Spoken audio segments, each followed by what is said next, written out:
Imagine someone promises you a miraculous sign and then delivers something that you see all the time, something seemingly ordinary. Would you call it a sign at all?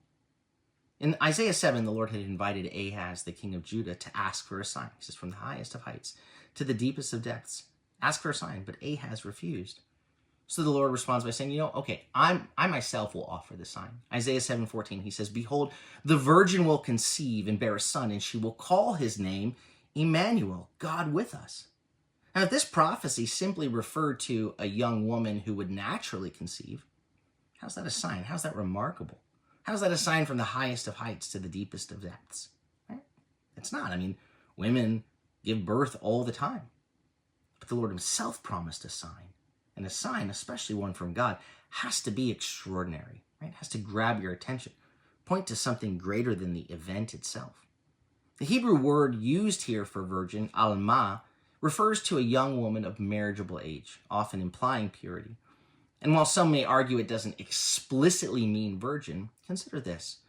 Over 200 years before Yeshua was born, when no one was trying to prove a point, no one felt any need to argue against a virgin birth, the Jewish scholars of the time, who were translating the Hebrew Bible into Greek, which is called the Septuagint, they used the Greek word parthenos to translate Alma. And parthenos can only mean virgin.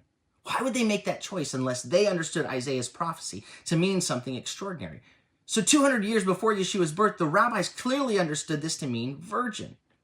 Think about it. What kind of sign would it be if a young, non-virgin woman conceived? That's not miraculous. That's biology. But a virgin conceiving and bearing a child, that's a divine act, a sign so profound it demands attention. The immediate fulfillment of this prophecy was a reassurance to Ahaz that God was still with his people. But its deeper meaning, its ultimate fulfillment, points to God's greater promise in the Messiah. In the Gospel of Matthew, when the angel appeared to Joseph, he declared that Mary, or Miriam, a virgin, would conceive by the Holy Spirit and give birth to a son. He says she will give birth to a son, and you shall call his name Yeshua, for he will save, Yeshua, his people from their sins. Matthew then quotes Isaiah 7:14, emphasizing that this miraculous virgin birth was the fulfillment of the prophecy. See, Isaiah's prophecy wasn't just about a birth, it was about God with us, Immanuel. The child born of a virgin would not be an ordinary child. Isaiah 9:6 expands on this, calling him Wonderful Counselor, Mighty God, Everlasting Father, Prince of Peace. Right? These aren't the titles of a mere mortal. They describe the divine Messiah. The virgin birth is central because it highlights the unique nature of Yeshua. Fully God and fully man, he entered our world in the most miraculous way possible to fulfill God's promises to Israel and the nations. Today, consider this. If a virgin conceiving is the sign, then Yeshua's birth is the evidence of God's faithfulness. Couldn't he be a fulfillment of Isaiah's prophecy? Could Yeshua be the Immanuel, God with us, that the Hebrew scriptures have been pointing to all along?